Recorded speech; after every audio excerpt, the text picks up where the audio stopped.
प्रश्न संग्रह 5.1। पहला प्रश्न का पूरा मैंने पिछले वीडियो में हल कर दिया हुआ है। अभी प्रश्न दूसरे शुरू करने जा रहे हैं। दूसरे प्रश्न में सबसे पहले क्या दिया हुआ है ध्यान से देखते हैं। नीचे दिए गए बिंदु एक रेखी है या नहीं। ये जो बिंदु दिया हुआ है ए बिंदु, बी बिंदु, सी बिंदु, ए का ये दो मान दिया हुआ है, बी का दो मान दिया हुआ है, सी का दो मान दिया हुआ है। इसको देखना है एक रेखी है या नहीं। एक रेखी का मतलब होता है जो तीनों बिंदु एक ही रेखा में आए, ऐसे इसको एक रेखी बोला जाता है। या फिर ऐसे भी तीनों बिंदु एक रेखा में आते हैं तो उसको भी एक रेखी बोला जाता है। तो हल करने के बाद इन तीनों का मान, जैसे कि ए बी सी, ये तीन बिंदु दिए हुए, तो A B plus B C का मान ए सी के बराबर है या नहीं है। जैसे कि आपने को मैं पिछले वीडियो में या पिछली कक्षा में आपने देखा ही होगा, ए सी बराबर क्या होता है, A B plus B C.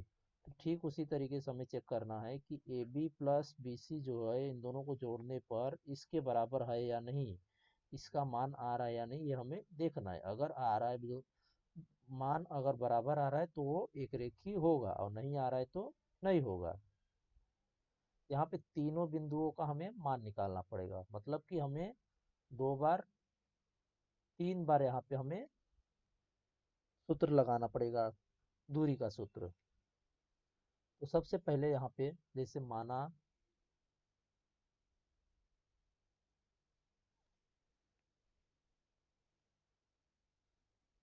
A x one comma y one, B x two comma y two, और C x three comma y three. Student देखो, बहुत से टीचर्स क्या करते हैं कि सबसे पहले ए बी लेंगे तो उसके लिए एक्स वन वाई वन लेंगे, एक्स टू वाई टू लेंगे। फिर उसके बाद वो बी सी लेते हैं तो यहाँ पे एक्स वन वाई वन हो जाता है, एक्स टू वाई टू हो जाता है। फिर उसके बाद वो अगर ए सी लेंगे तो उसके लिए एक्स वन वाई वन हो जाएगा, ये एक्स टू वाई टू हो जाएगा। लेकिन मैं यहाँ पे क्या कर रहा हूँ, तीनों एक साथ ही ले रहा हूँ। तो इससे क्या होगा कि आपका ये जो तीन बार स्टेप लेने का काम है वो सिर्फ एक ही बार आपको करना पड़ेगा। कितनी बार, एक ही बार करना पड़ेगा। इसके लिए मैं यहाँ पे तीन बार लिख रहा हूँ पहले ही। शुरुआत में अगर आप ऐसे तीन बार में लिख दोगे तो आपको आंसर जो है कम स्टेप में करना पड़ेगा। इसलिए मैंने यहाँ पे पहले ही शुरुआत में x one y one, x two y two, x three y three ले लिया। तो अगर आप ऐसे करोगे तो आप ए बी के लिए सीधा सूत्र लगा दोगे, फिर उसके बाद बी सी के लिए सीधा सूत्र लगा दोगे, फिर उसके बाद ए सी के लिए आप सीधा सूत्र लगा दोगे। और अगर, तो यहाँ पे सिर्फ आपको सीधा मान मिल जाएगा। और अगर आप इस तरीके से हल करने जा रहे हो तो आपको हर बार मानना पड़ेगा एक्स वन वाई वन क्या है, एक्स टू वाई टू क्या है, एक्स थ्री वाई थ्री क्या है, हर एक बार मान करके फिर आपको सूत्र लगाना पड़ेगा। यहाँ पे वो वाला लाइन बहुत लंबी हो जाएगी, इसलिए मैंने यहाँ पे डायरेक्ट सबको शुरुआत में ही मान लिया। यहाँ पे माना ए बराबर x one comma y one, B क्या दिया हुआ है, x two comma y two, और सी दिया हुआ है x three comma y three. यहाँ हो जाएगा एक्स वन का मान एक, वाई वन का मान हो जाएगा -3, एक्स टू का मान हो जाएगा 2, वाई टू का मान हो जाएगा -5, एक्स थ्री का मान हो जाएगा, सी वाले में देखेंगे -4, और वाई थ्री का मान हो जाएगा 7। तो अब उसके बाद दूरी सूत्र के अनुसार, तो दूरी किसके लिए लगाएंगे, ए बी के लिए। दूरी सूत्र के अनुसार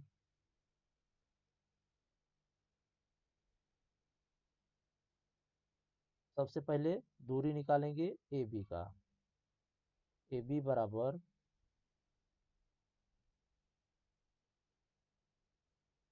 यहाँ पे हो जाएगा x two minus x one का वर्ग plus y two minus y one का वर्ग। तो यहाँ पे देखो हमने ए बी, ए इसको माना है और बी इसको माना है, बराबर यहाँ से लिया है ए और बी। तो यहाँ से एक्स टू लेंगे, यहाँ से एक्स वन लेंगे। यहाँ पर हो जाएगा x2 का मान 2 माइनस 1 का वर्ग प्लस -5 और -3 का वर्ग।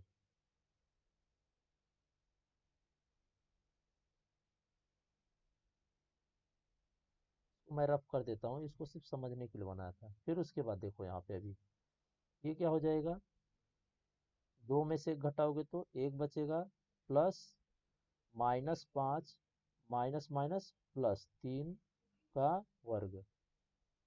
यहाँ हो जाएगा 1 का वर्ग प्लस 5 में से 3 घटाओगे तो 2 बचेगा। यहाँ हो जाएगा 1 का वर्ग 1, 2 का वर्ग 4। यहाँ हो जाएगा करनी 5। ये किसका है दूरी, ए बी की, डी ऑफ ए बी की। अब इसके बाद इसको समीकरण 1 दे देते हैं। हमने अभी ए बी का मान निकाला, अब इसके बाद बी सी का निकालेंगे। बी, ये हमारा बी हो गया और ये हमारा सी हो गया।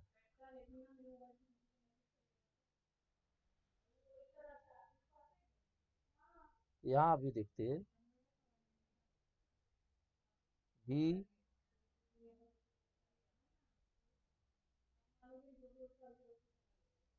बी सी बराबर,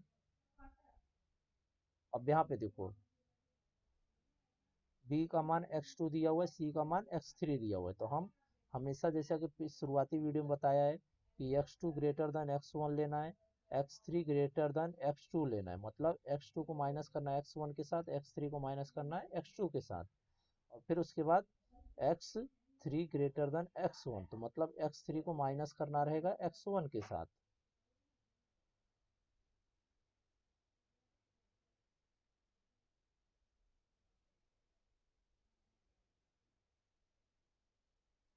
अब यहाँ पे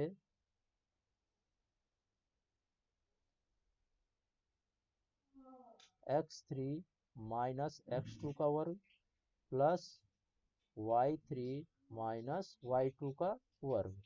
यहाँ हो जाएगा करने में x3 का मान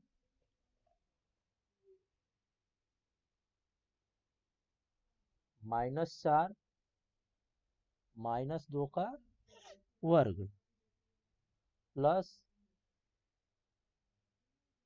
7 -5 का वर्ग। यहाँ पे देखो 4 और 2 दिया था, 7 और -5 दिया हुआ था। यहाँ हो जाएगा -4 -2 क्या हो जाएगा, -6 का वर्ग प्लस 7 और माइनस माइनस प्लस, तो ये हो जाएगा 12 का वर्ग। 6 का वर्ग हो जाता है 36 और 7 का वर्ग 12 का होता है 144। तो अभी देखो इसको जोड़ दोगे 36 और 144 को, तो ये हो 6 4 10, 4 3 7 1 8, और ये हो जाएगा 180। अभी 180 का वर्गमूल कैसे निकालेंगे, 2 9 18, 0 2 चौके 8, 2 पंचे 10, 45। 2 से नहीं जाएगा, 3 से जाएगा, 3 एकम 3, 3 पचे 15। फिर उसके बाद अभी यहाँ पे 3 से जाएगा, 3 पचे 15। फिर उसके बाद 5 से जाएगा, 5 एकम 5, तो ये 2 की जोड़ी बनी, ये 3 हो गया। ये 2 की जोड़ी बनी, तो ये 2 हो गया। और जो जिसकी जोड़ी नहीं बनी वो करनी के अंदर, ये हो जाएगा 6 करनी 5। इसका मान हो जाएगा 6 करनी 5। ये हो जाएगा समीकरण 2। अब इसके बाद क्या बच गया हमारा, यहाँ पर हमने ए बी निकाला, फिर उसके बाद बी सी निकाल लिया। अब हमें निकालना है ए C.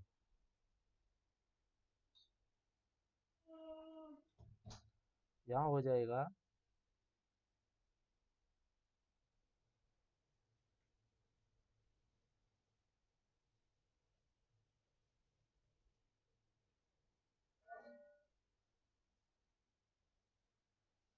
D of A C, D bracket में ए सी बराबर करने में, अब यहाँ पे हम क्या लेंगे, x3 माइनस x1 का वर्ग प्लस y3 माइनस y1 का वर्ग। यहाँ हो जाएगा करने में x3 का मान -4 -1 का वर्ग प्लस 7 माइनस -3 का वर्ग। यहाँ हो जाएगा माइनस माइनस प्लस -5 का वर्ग प्लस 7 और माइनस माइनस क्या बनेगा +3 का वर्ग। यहाँ हो जाएगा -5 का वर्ग प्लस 7 3 10 का वर्ग। यहाँ हो जाएगा 5 का वर्ग 25 प्लस 10 का वर्ग 100। ये हो जाएगा करनी में 125।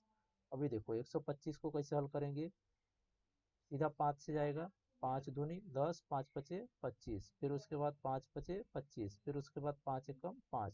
ये दो की जोड़ी बनी, ये बाहर हो गया, इसकी नहीं बनी, करनी के अंदर हो गया। ये हो जाएगा 5 करनी 5। ये हो गया समीकरण 3। अभी देखो समीकरण 3 में क्या दिया हुआ, 5 करनी 5 दिया हुआ है, और समीकरण 2 में क्या दिया हुआ, 6 करनी 5 है, और समीकरण समीकरण 1 देखोगे तो यहाँ पे भी करनी 5 दिया हुआ, मतलब हमें समीकरण 2 को जो दिया हुआ है 6 करनी 5, इसको हम बाहर रखेंगे और जोड़ेंगे किसको, 1 और 3 को। समीकरण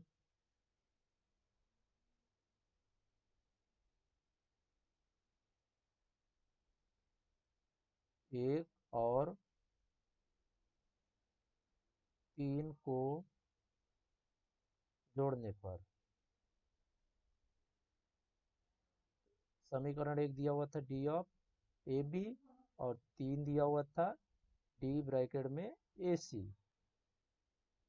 बराबर इसको करनी 5 था और इसका करनी था 5 करनी 5। तो ये हो गया 5 और इसके सामने कुछ नहीं मतलब 1, तो 6 करनी 5। अगर इसको ऐसे नहीं समझ में आ रहा तो ऐसे समझो, 1 + 5 करनी 5, तो ये हो गया 5 और 1 6 करनी 5। इस तरीके से भी समझ सकते हो और ऊपर वाले से भी।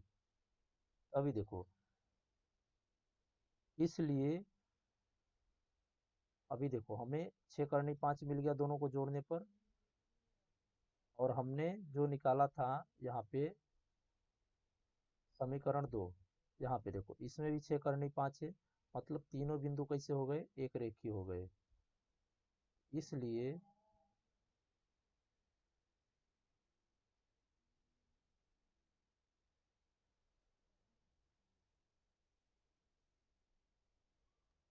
D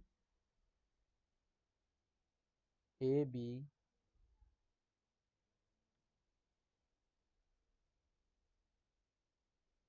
plus d A C बराबर डी बी सी।